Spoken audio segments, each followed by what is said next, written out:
Қош келдіңіз каналыма. Бүгін өте керемет дәмді шоколадный брауни жасайтын боламыз. Қолжетімді заттардан тұратын, разрыхлитель қосылмайтын брауни. Мороженыймен жегенге не жетсін.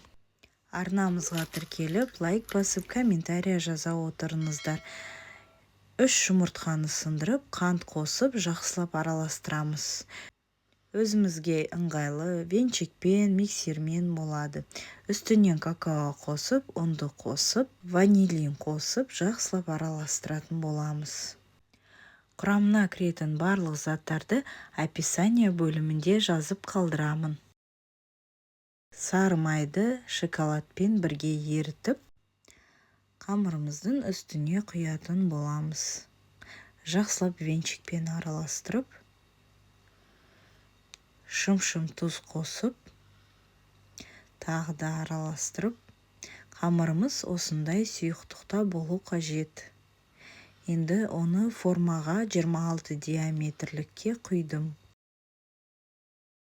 180-200 градуста 30-35 минутқа пісіріп аламыз.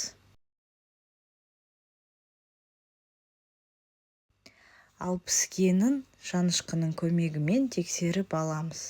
Осымен біздің шоколадный брауни дайын болды. Осындай әп-әдемі болып шықты. Біздің арнамызға тіркеліп, лайк басып, комментария жаза отырыңыздар. Енді 4 піштеп турап, шоколадный брауниді крем жасап та жеуге болады. Дәмі өте ерекше болып шығады. Шоколадный браунидің үстіне балмұздақты қойып жеуге де болады. Өте дәмді десерт болып шығады.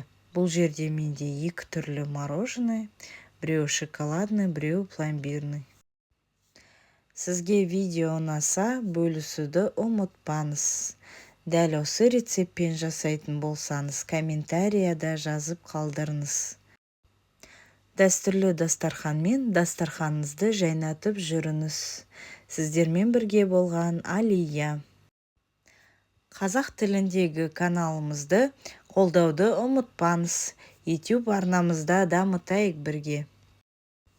Келесі видеода аман саулықпен кездескенше.